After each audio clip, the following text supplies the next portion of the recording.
Mercredi soir, nous avons passé un excellent temps dans la présence de Dieu.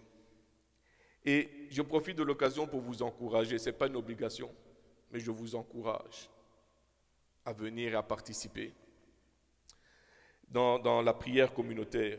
Pourquoi? Parce qu'il y a de la dynamite dans le peuple, quand le peuple de Dieu se réunit ensemble. Et ce que j'explique très souvent, c'est que quand on fait un feu de camp, qu'est-ce qu'on fait? On met plusieurs branches, right? Et plus tu mets des branches, plus le feu est grand. Je suis un petit feu, elle est un petit feu, chacun d'entre nous est un petit feu. Quand les petits feux viennent ensemble, qu'est-ce que ça fait? Ça devient un grand feu. Et l'ennemi est obligé de reculer. Amen. Donc j'aimerais vous encourager, mais ce n'est pas une condamnation. S'il vous plaît, ne prenez pas ça comme une condamnation. Si vous ne venez pas, c'est juste un encouragement. Il ne faut pas venir dire le pasteur a dit, il nous a condamnés. Ah, je ne veux pas ça. Ce n'est pas ça que j'ai dit. Amen. En fait, on ne le dira jamais assez, c'est par la prière que nous, enfants de Dieu, nous communiquons et nous communions avec Dieu.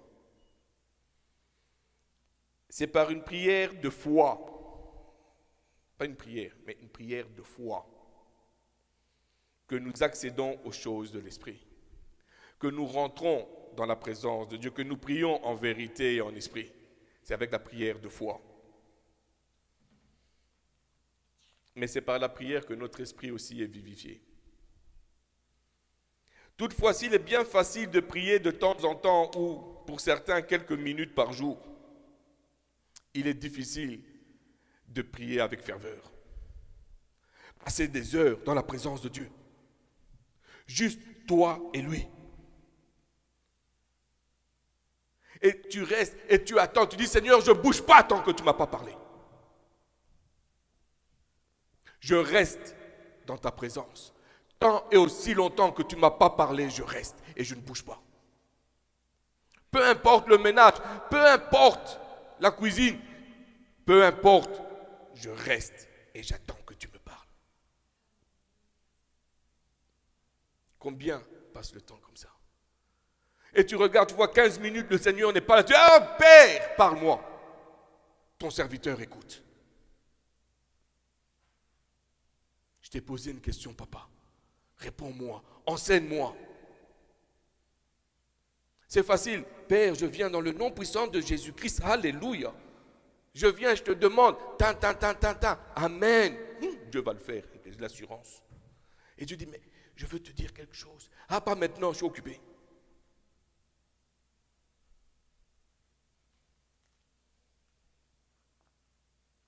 Amen. S'il y a bien un des domaines sur lesquels la Bible insiste concernant la prière, c'est bien la persévérance. Éphésiens 6, 18 nous dit, faites en tout temps par l'Esprit toutes sortes de prières et de supplications. Veillez à cela avec une entière persévérance et priez pour tous les saints.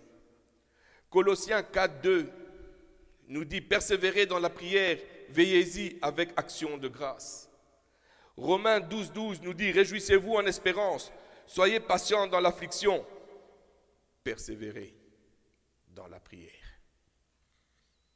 Ces références, sans être les seules dans la Bible, car il y en a d'autres, nous montrent clairement l'importance de ce qu'on appelle la prière persévérante. En tant qu'enfants de Dieu, nous sommes appelés à ne pas nous relâcher, mais à rester et prier et rechercher la face de Dieu. Je n'ai pas dit en tant que serviteur, en tant qu'homme, femme de Dieu, en tant que pasteur, d'évangéliste, missionnaire. Je dis en tant qu'enfant de Dieu.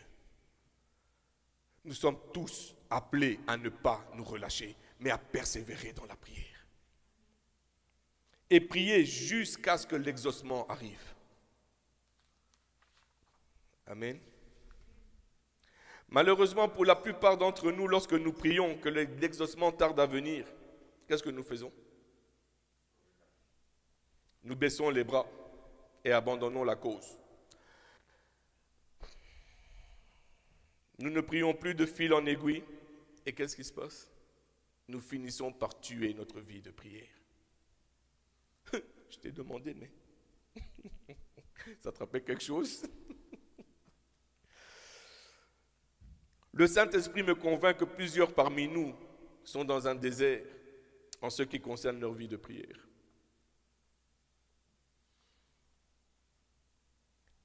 On a tous le désir d'avoir une vie de prière fervente. Mais le désir ne fait pas qu'on a la vie de prière.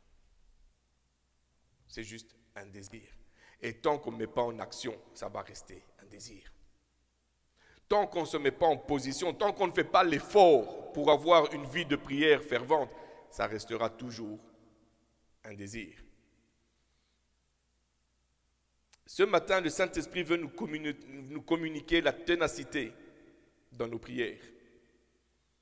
Il veut nous remplir afin de nous positionner pour prier avec confiance et persévérance. Et pour ça, on va aller dans le livre de Luc, chapitre 18, versets 1 à 8. Parce que le titre de mon message est « La persévérance dans la prière ». Jésus leur adressa une parabole pour montrer qu'il faut toujours prier et ne point se relâcher. Il dit, « Il y avait dans une ville un juge qui ne craignait point Dieu et qui n'avait d'égard pour personne. Il y avait aussi dans cette ville une veuve qui venait lui dire, « Fais-moi justice de ma partie adverse. » Pendant longtemps, il refusa, mais ensuite, il dit en lui-même, « Quoique je ne craigne point Dieu et que je n'ai d'égard pour personne, néanmoins, parce que cette veuve m'importune, je lui ferai justice afin qu'elle ne vienne pas sans cesse me rompre la tête. » Le Seigneur ajouta, entendez ce que dit le juge inique. Et Dieu ne fera-t-il pas justice à ses élus qui crient à lui jour et nuit? Et ne tardera-t-il à leur égard? Je vous le dis, il vous fera promptement justice. Mais quand le Fils de l'homme viendra, trouvera-t-il la foi sur la terre? Amen. Trouvera-t-il la foi sur la terre? Par cette parabole bien connue sous le nom de la parabole de la veuve importune, notre Seigneur Jésus-Christ nous montre la nécessité de la prière persévérante. Et quand on regarde dès le commencement du chapitre, Luc nous donne le but. Dès le premier verset, il nous donne le but de cette parabole. Il dit, il faut toujours prier et sans jamais se relâcher. Et puis vient la parabole. Donc il y a un enseignement que Jésus est en train de donner. Il dit, voilà le but, je vous demande, ou je vous ordonne, je vous commande de ne pas vous relâcher, mais de prier sans cesse. Et voilà pourquoi. Et je vous donne un exemple, afin que vous puissiez maintenant habiter, prendre possession de cet exemple, et que vous puissiez saisir, comprendre les choses, non pas terrestres, mais les choses célestes. Et c'est là qu'on va y aller. Est-ce que vous êtes avec moi ce matin? Là, vous êtes bien réveillés. Ça fait plaisir. Amen. C'est ce que je comprends. Cet exemple que notre Seigneur a donné est très important si nous comprenons le contexte et la vie à cette époque. Dans cette parabole, on a deux personnages qui sont complètement opposés. On est d'accord? On a la veuve et le juge. Deux personnages complètement opposés. Avec une veuve qui n'a quasiment rien. Et de l'autre côté, on a le juge qui a tout le pouvoir. Parce qu'il est juge. La pauvre veuve, elle n'a rien. Ou quasiment rien. Complètement opposés. Maintenant, vous allez me dire, ouais, mais comment tu sais que la veuve n'avait rien? Bon, on va aller. Le texte ne nous dit pas, mais ce qu'on sait à l'époque, à cette époque-là, les veuves n'avaient quasiment, ou les femmes n'avaient quasiment pas de métier, premièrement. Deuxièmement, une veuve était une personne qui était démunie, qui était fragile. Il n'y avait rien pour elle. Son mari, elle comptait sur ce que son mari ramenait, sur les richesses que son mari avait. Mais quand elle, on l'a enlevé son mari, elle n'a plus rien. C'était comme ça à l'époque. Et pendant des années, comme je dis, elle comptait sur ce que sont les ressources de son mari pour vivre. Mais là maintenant, elle n'a pas de travail, elle n'a pas de métier. Elle est démunie, elle vit sur ce que les gens peuvent lui donner, les gens peuvent l'aider. Mais elle n'a pas de ressources. Et de l'autre côté, tu as le juge qui vit dans l'abondance. Mais cette pauvre veuve, qui était déjà fragilisée dans ses ressources et dans sa place dans la société, elle subit une injustice. Ça fait mal. Tu n'as rien. Tu n'as personne pour te protéger. Ton mari est où pour te protéger? Et tu subis encore une injustice malgré que tu es fragilisé. La Bible ne nous dit pas quel genre d'injustice c'était, mais on sait que c'était une injustice tellement grande qu'elle a dû avoir recours à un juge pour que le juge lui fasse justice. Elle recherchait la justice. Mais comble de malheur, le juge qui a tout le pouvoir, ou qui a tout pouvoir pour pouvoir régler son injustice, ne craint pas Dieu. Et en plus, il a de respect pour personne. Il regarde les gens de haut, il est hautain, il est imbu de sa personne. Et il voit cette pauvre veuve qui rentre, il dit, fais-moi justice. Non. Fais-moi justice. Non.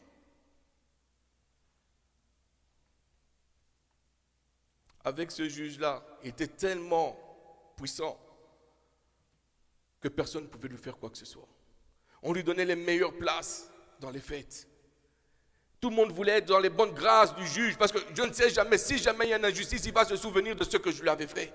Et quand je vais rentrer dans sa présence, il va me dire, oui, je me rappelle ce que tu as fait, je te fais justice. C'était un juge qu'on pouvait corrompre parce qu'il aimait ce que le monde a à offrir. Il ne craignait pas Dieu. Mais cette pauvre veuve, elle est là démunie de tout. Mais c'est le seul qui peut lui rendre justice.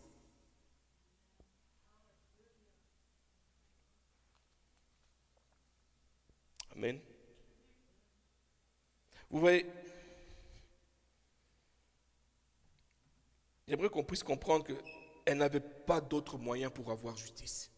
Elle devait nécessairement passer par le juge. Nécessairement. Mais une fois, elle se disait probablement, si je vais me présenter devant le juge au moins une seule fois, peut-être que je vais trouver grâce à ses yeux, il va me dire, je vais te faire justice. Et elle se présente. Elle dit, fais-moi justice. Je suis veuve, je n'ai rien, je n'ai personne pour me protéger. Fais-moi justice, aide-moi. Non. Elle dit, peut-être que si j'avais de l'argent, j'aurais pu le corrompre. Mais je n'ai rien. Fais-moi justice. Elle revient encore et encore. Je suis sûr que si nous étions à la place de la veuve, nous aurions tout abandonné. Nous aurions laissé tomber l'affaire. C'est comme, regarde. Honnêtement. C'est une cause qui est perdue d'avance. Parce qu'avec ce genre de juge, non seulement il ne craint pas Dieu, mais en plus il a des gardes pour personne. Il est tellement hautain, imbu de sa personne. Qui suis-je moi pour venir et le supplier? Moi. Qui suis-je? Et la veuve alla une première fois. Et sans surprise, elle n'a pas eu gain de cause. Elle retourne encore. Oui, je viens, plaide ma cause, fais-moi justice. Non! Le lendemain, encore moi, tu connais le sujet, plaide ma cause, rends-moi justice. Non! Elle revient encore et encore, encore et encore, toujours avec la même demande. Rends-moi justice de ma partie adverse. Mais elle a persévéré. Elle a tellement persévéré qu'à un moment donné, le juge lui dit, il se dit à lui-même, il dit, ben regarde, pour que cette personne arrête de m'embêter, je veux carrément lui faire justice parce que ça devient maintenant fatigant.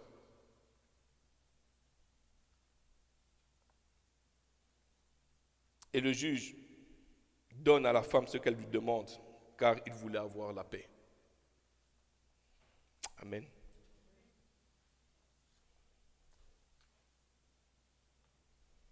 Cette femme a persévéré devant le juge. Elle a persévéré dans sa requête envers le juge. Il était tellement fatigué de la voir devant elle qu'il a fini par lui donner ce qu'elle demandait. Et notre Seigneur de nous dire, si un homme méchant finit par se laisser fléchir, votre Père qui est dans les cieux, lui qui est bon, lui qui entend la prière de ses enfants, oh, mais qui met un stop, il dit non, pas maintenant. Parce que la parole nous dit, il use de patience. Et pourquoi il use de patience? C'est parce qu'il veut voir le fruit en nous être mûr. Et il dit, pas maintenant. Je ne peux pas leur répondre maintenant. Encore un peu de patience. Encore un peu de persévérance. Parce que le fruit qu'il y a en eux, que j'ai mis en eux, n'est pas encore mûr. Attends. Et pendant que nous, on est en train d'attendre, on entend, on dit, attends. On dit, il ne veut pas me répondre. Je baisse les bras. Dieu dit, non, non, non, non. Je dois user, parce que mon amour veut te le donner tout de suite, mais parce que je dois user de patience, parce que le fruit n'est pas encore mûr en toi, je dois attendre jusqu'à ce que je te donne ce dont tu as besoin, jusqu'à ce que je te donne ce dont tu me demandes. Je dois user de patience. Vous savez, un enfant quand il demande quelque chose à papa ou maman, j'ai dit un enfant. Je n'ai pas dit un enfant, j'ai dit un enfant. Parce que je connais les jeunes. T'as entendu le pasteur? Ah, un enfant. Il faut bien préciser, un enfant. Ah. Papa, je veux un bonbon. Il dit non, pas maintenant. Papa, je veux un bonbon. Non, pas maintenant, il faut d'abord que tu manges. Mais papa, je veux un bonbon. Il faut d'abord que tu manges. Ok. L'enfant mange, termine de manger. Tu m'avais dit que tu me donnais un bonbon, non? Vous vouliez déjà donner un bonbon à l'enfant. Mais le fruit n'était pas encore mûr. Parce que vous savez qu'il faut aussi manger le bonbon, il ne va plus manger la bonne nourriture. Non, mange d'abord la bonne nourriture. Une fois que tu as mangé ce qu'il faut que tu manges, je veux te donner maintenant le bonbon et tu vas te réjouir, tu vas dire, ah papa ne m'a pas menti, et tu crées une relation de confiance. Le Père, il vient et te dit comme ça, Seigneur, fais-moi justice. Il te dit oui, mais d'abord je veux voir le fruit. Parce que j'ai quelque chose à faire avec toi. Il n'a pas dit non, il a dit oui, mais pas maintenant. Mais papa, fais-moi justice. Il te dit, j'ai entendu, je ne suis pas sourd. Mais d'abord, fais ce que je te demande. Et ce que je te demande, c'est garde la foi. Aime ton prochain comme toi-même. Persévère dans ma relation avec toi. Recherche ma face. Cherche d'abord le royaume de Dieu. Le reste, ça va s'arranger. Mais cherche d'abord le royaume de Dieu et sa justice. Fais ce que je te demande de faire. Oui, mais... Il dit, oui, j'ai entendu. Mais fais-le. Parce que j'ai hâte de te le donner. Mais tant aussi longtemps que je ne vois pas le fruit mûr, je ne peux pas te donner. Parce que si je te donne, je vais te détruire. Oh, Rassandara. Et il dit, persévère. Continue. Continue, marche dans mon chemin. Marche selon mes voies, parce que assurément, ça va venir vers toi. Assurément, ça viendra vers toi.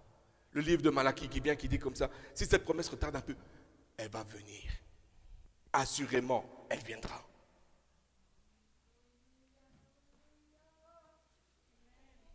Thank you, Jesus. Beaucoup de gens vont prier à propos de quelque chose pendant un certain temps.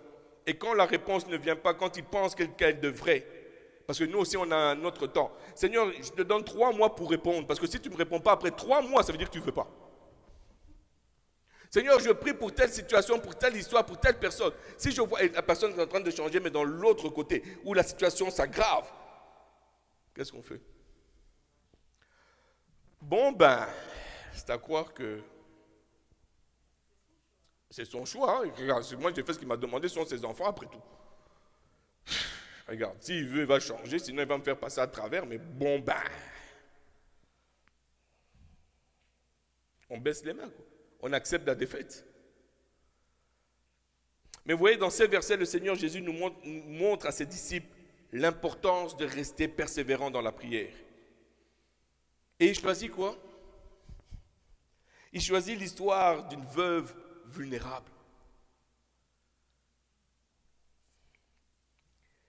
Et cette veuve vulnérable qui s'oppose à un juge sans cœur et qui, malgré sa vulnérabilité, qu'est-ce qu'elle arrive à avoir?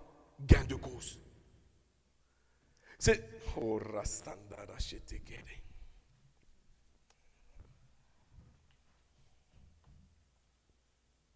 Pourquoi est-ce qu'elle arrive à avoir gain de cause?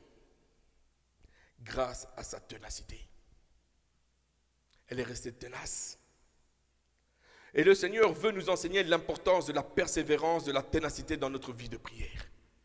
Cette femme, elle voulait tellement avoir justice qu'elle est restée accrochée. Peu importe, je dois avoir ma justice. Elle est restée accrochée.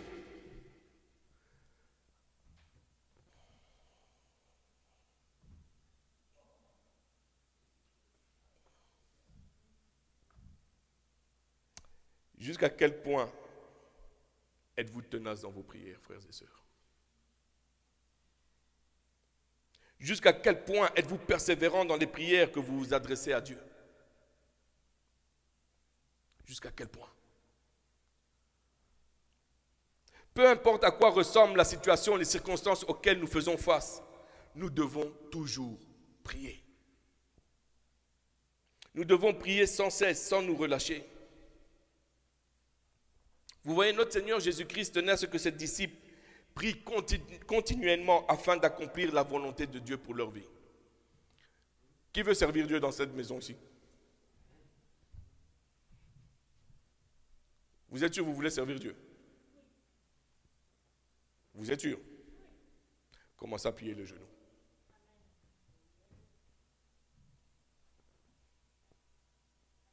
Commencez à plier les genoux. Ça ne viendra pas avec un buisson ardent. Ça, c'était Moïse. Plie les genoux.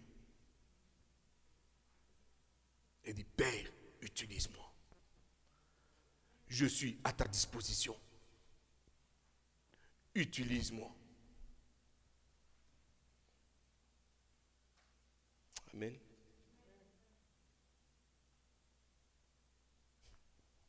Notre Seigneur Jésus tenait à ce que ses disciples prient continuellement afin d'accomplir la volonté de Dieu pour leur vie, comme je disais. Et il est de notre responsabilité de persévérer dans la prière. Mais persévérer dans la prière dans tous les domaines de notre vie. Pas juste un aspect, mais dans tous les domaines de notre vie. Jusqu'à quand? Jusqu'au retour du Seigneur Jésus-Christ. Ça veut dire chaque jour. Ce n'est pas pour rien que Jésus nous dit prier en tout temps. Gardez en tout temps une attitude de prière. Pourquoi? Parce que dans la prière, il y a une communion avec le Père. Je communique avec mon Père. Je suis tout le temps en relation avec lui. La prière n'est pas un mets au buffet de la vie chrétienne qu'on choisit de mettre dans son assiette au gré de nos envies. Aujourd'hui, je vais prendre un peu de salade, un peu de saumon, du bœuf, du riz rouge. Non, pas de patates. Et voilà mon buffet pour la prière et je viens devant la présence du Seigneur et je prie juste ça. Je dis Amen, je me lève, je dis j'ai eu un bon temps de prière avec Dieu. Alléluia. Quand je regarde dans la parole les serviteurs de l'Éternel, la Bible nous dit qu'ils étaient comme morts quand ils rentraient dans la présence de Dieu. La présence de Dieu était telle qu'ils avaient peur de bouger. Est-ce que nous, on peut rentrer aussi dans cette présence? Et Dieu est là, il attend, il dit comme ça, mes enfants, je suis là, rentre dans ma présence. Vous savez, quand on regarde dans l'Ancien Testament, il n'y avait qu'une seule personne qui pouvait rentrer dans le lieu très saint. C'était le grand sacrificateur ou le sacrificateur souverain. La Bible nous dit qu'on a un grand sacrificateur ou un sacrificateur souverain dans les lieux très hauts. Christ. Et parce que lui, il a donné son sang pour nous. Oh, Le voile s'est déchiré. Et ce voile était tellement épais que personne ne pouvait voir à l'intérieur du lieu très saint. C'était juste le grand sacrificateur, le sacrificateur souverain qui pouvait rentrer à l'intérieur et voir le tabernacle, voir ce qui avait le propitiatoire et ainsi de suite. Et donner l'offrande ou le sacrifice. Mais là dit, le voile est déchiré. Ne regarde pas seulement mais rentre. Parce que on appelle ça le lieu très saint. Et Dieu dit, je suis dans le lieu très saint. Je ne suis pas dans le lieu saint, je ne suis pas dans les parvis, mais je me trouve dans le lieu très saint. Et parce que tu es dans le lieu très saint, parce que mon fils est mort à la croix et que ton sang te purifie, rentre dans le lieu très saint. Mais on va rentrer comment? Par la prière. Dieu dit, rentre et persévère, parce que, oh, il vaut la peine. Vous voyez, la prière est l'oxygène qui maintient notre vie spirituelle. Est-ce que nous sommes conscients, frères et sœurs, que nous sommes en guerre spirituellement parlant? Est-ce qu'on est conscient de ça? Non. Est-ce qu'on est conscient que nous sommes en guerre? Je pose une question. Are we aware that we are in war? Est-ce qu'on est conscient? Ou bien on se relaxe et se prélaxe sur le hamac spirituel? Si on devait se relaxer, si on n'était pas en guerre, pourquoi est-ce que Ephésiens 6 nous donne les armes du chrétien? Posez-vous la question. Ça veut dire qu'on est en guerre. Et le seul moyen de tenir ferme dans la tentation, c'est par la prière. Tu ne vois pas le plan de Dieu s'accomplir sur ta vie. Qu'est-ce que tu fais? Brise le genou jusqu'à ce que tu rentres pleinement dans ta destinée. Ta famille n'est pas sauvée. Prie jusqu'à ce qu'elle soit sauvée.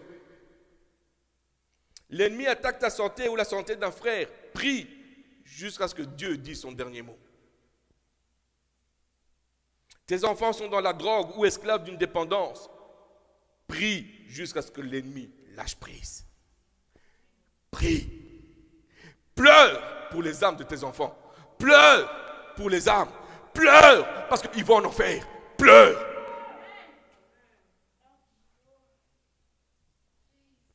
Pleure.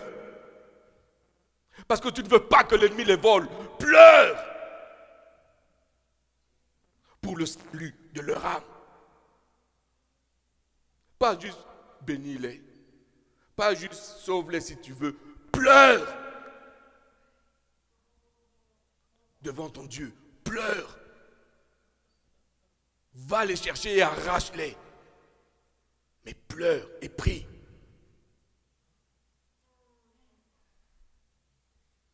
Ton couple bat de l'aile, n'arrête pas de prier jusqu'à ce que la volonté parfaite de Dieu s'y accomplisse. Parce que Dieu a un plan. Il ne s'agit pas de toi. Il ne s'agit pas de l'autre, mais il s'agit de Christ. Bats-toi. Dégaine, enlève ton épée. Mets le bouclier en place. Mets le casque du salut et va au combat.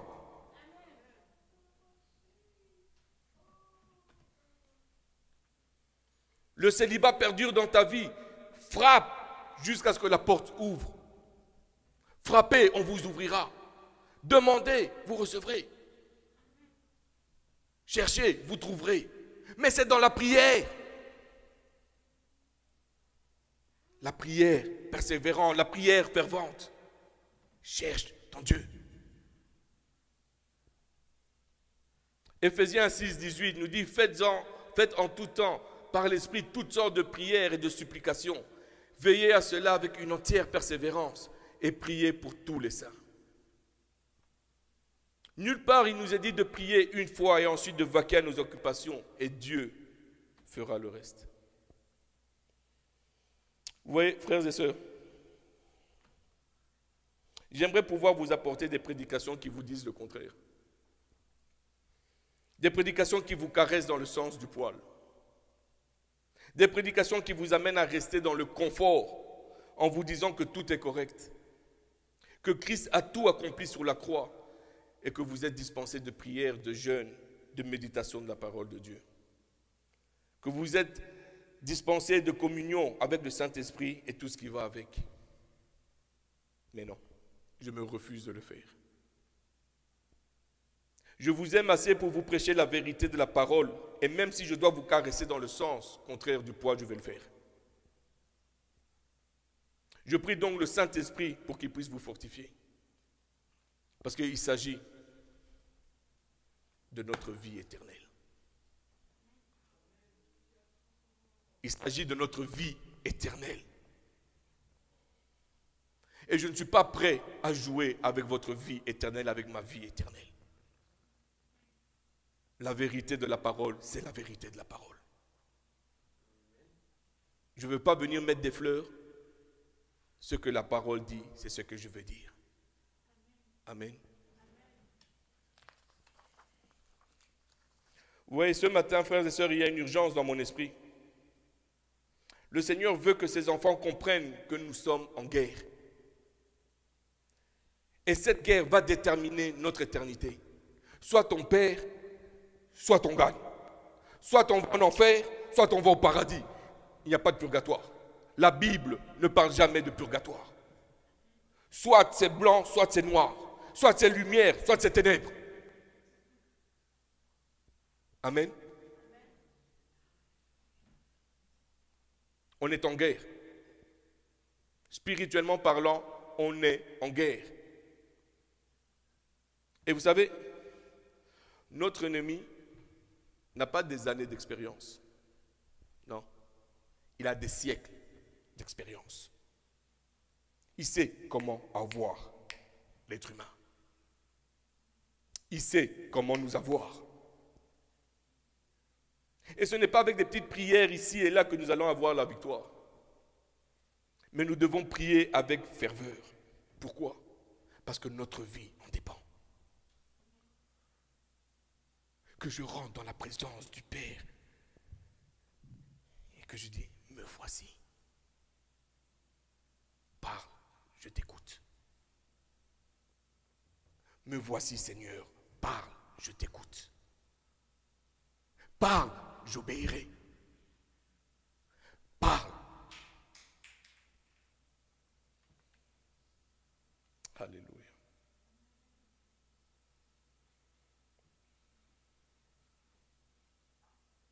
Plusieurs marchent dans la défaite pendant des années et ont perdu espoir. Ils croient que les bénédictions de Dieu sont pour les autres et non pas pour eux. Mais laissez-moi vous dire, mes frères et sœurs, que les bénédictions du Seigneur sont pour tous ceux qui le désirent. Ce n'est pas réservé pour quelqu'un. Dieu veut bénir ses enfants. Dieu désire bénir ses enfants. Mais quelle est l'intensité de ton désir? Vous voyez, l'intensité va déterminer la ténacité. Ok? L'intensité de ton désir va déterminer ta ténacité. Qui à son tour déterminera ta persévérance. Plus l'intensité, plus mon désir est grand, plus je veux et je recherche, plus je m'accroche à ça, plus ma ténacité sera grande parce que je veux que Dieu me fasse justice. Et plus je veux encore, plus je veux tenir bon, plus je veux persévérer dans sa présence. Parce que je sais que la solution, c'est lui qui l'a. Pourquoi est-ce que je vais chercher ailleurs? Pourquoi est-ce que je vais chercher dans ma tête? Pourquoi est-ce que je vais chercher ce que je pense, ce que les autres pensent, lorsque mon Père a la solution? Mais dis, plus tu veux, plus je veux me montrer à toi. Plus tu me recherches, plus tu persévères, plus je veux me révéler à toi. Parce que je sais qui je suis et je veux te montrer qui tu es en moi. Oh, il y a des personnes qui sont dans cette salle ici qui sont des géants. Spirituellement parlant, ils sont des géants, mais qui dorment. Ils dorment. Ils regardent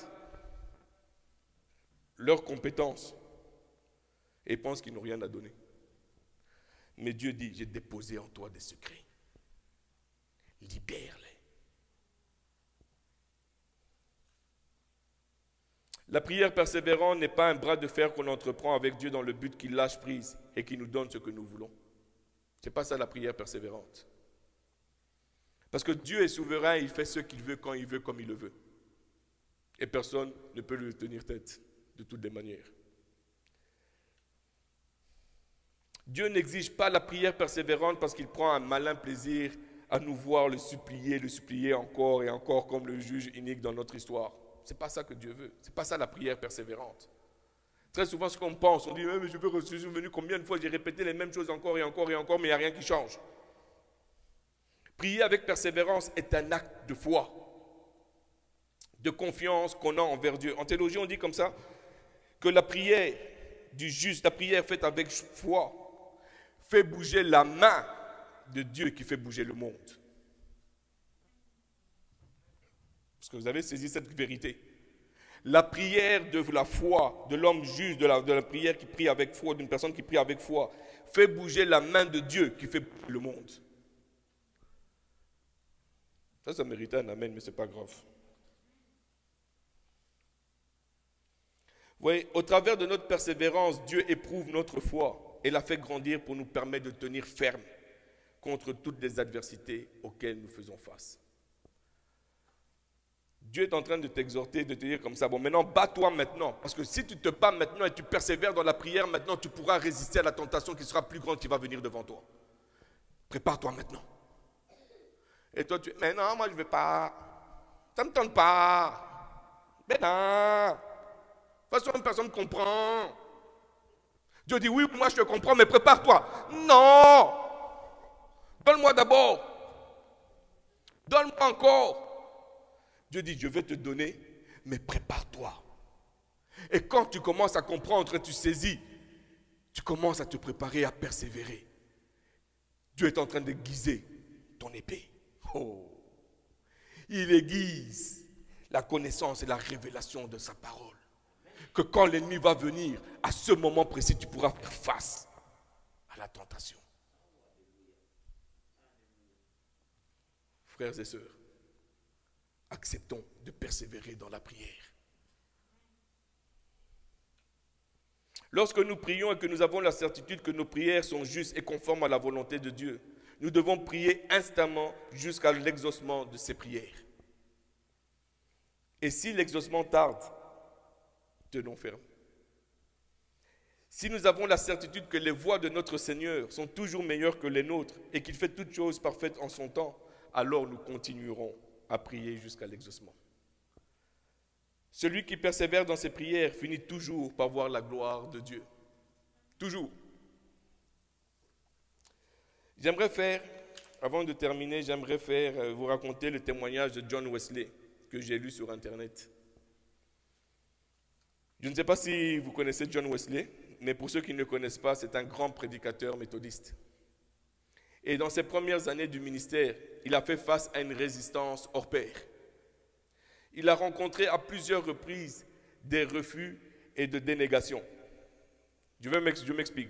Le dimanche matin, le 5 mai, il écrit dans son journal qu'il a prêché à l'église Sainte-Anne et il lui a été demandé de ne pas revenir.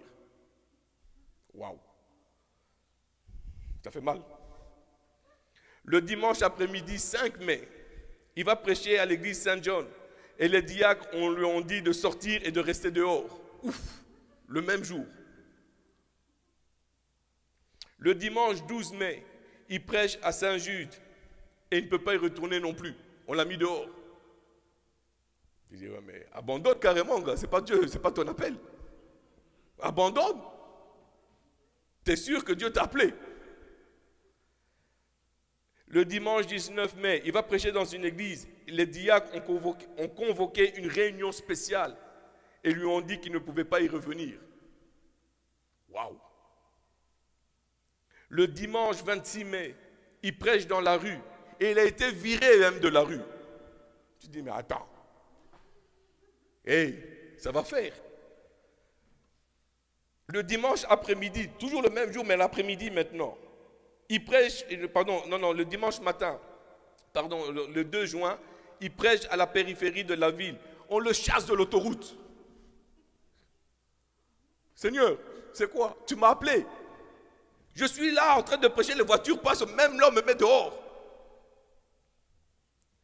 Et ce même jour, le dimanche après-midi, 2 juin, il va prêcher dans un pâturage. 10 000 personnes sont venues.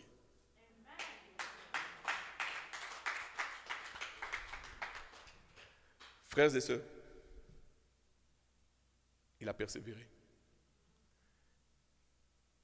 Il dit, mon Dieu va ramener. Parce que Acte, et la réalisation de Acte est arrivée dans sa vie où c'est le Saint-Esprit qui ajoute chaque jour à l'église. Il est allé en ville, la ville n'a pas voulu de lui. Il est allé dans le pâturage, dans un pâturage, et il prêche la parole et 10 000 âmes sont venues. Persévère. Parce que des fois, ton miracle, ta demande ne va pas se réaliser à l'endroit où toi tu penses qu'elle va se réaliser, mais ça sera juste un peu plus loin. Mais si tu ne vas pas te mettre dans cette position et attendre ton miracle là où Dieu veut que tu sois, tu vas l'attendre longtemps. Il a persévéré jusqu'à ce qu'il voie la gloire de Dieu. Mais pendant ce temps, il était en prière parce qu'il y avait un feu en lui. Alors, frères et sœurs, maintenant que j'arrive à la fin de la prédication, le temps du retour de notre Seigneur Jésus est proche. Et on verra de plus en plus le diable s'opposer aux prières des fidèles. 1 Timothée 4,1 nous dit, « Mais l'Esprit dit expressément que dans le dernier temps, quelques-uns abandonneront la foi pour s'attacher à des esprits séducteurs et à des doctrines de démons. » Afin de décourager non seulement les appelés, mais également les élus. Le malin va utiliser ça. Un peu de somnolence spirituelle ici, un peu là-bas, et voilà la disette spirituelle s'installe dans nos vies. À cause de Satan et des plaisirs du monde, de nombreux croyants, et cela a déjà commencé, abandonneront leur vie de prière. Matthieu 13, 22 nous dit, « Celui qui a reçu la semence parmi les épines, c'est celui qui entend la parole, mais en qui les soucis du siècle et la séduction des richesses étouffent cette parole et la rendent infructueuse. » Frères et sœurs, la prière est cruciale pour les enfants du Seigneur. La prière, pour le chrétien, est l'oxygène de notre âme, de notre esprit. C'est dans la persévérance, dans la prière que nous pouvons avoir nos plus grandes victoires. C'est par la prière que les situations, les circonstances de nos vies changent. C'est par la prière que Dieu nous répond. Alors veillez donc à cela de tout cœur. Approchons-nous davantage du Saint-Esprit et laissons-le nous rendre capables de persévérer dans notre vie de prière. Que le Seigneur vous bénisse abondamment. Nous remercions le Seigneur pour sa présence et pour sa parole et nous vous remercions infiniment pour votre soutien. Que le Seigneur vous bénisse abondamment. Si vous voulez continuer de nous partager vos histoires, de nous partager vos témoignages ou tout simplement besoin de prière ou de quoi que ce soit, vous pouvez toujours nous suivre sur nos différentes plateformes. Vous pouvez nous suivre sur notre site internet au www.centrechrétiengenex.com ou nous suivre sur Facebook sur notre page au CCGenex ou sur Instagram au Centre Chrétien Genex. Nos prédications sont sur notre chaîne YouTube au CCGenex. Alors n'hésitez pas à vous abonner, à nous écouter et surtout à partager. Alors nous vous souhaitons une agréable semaine.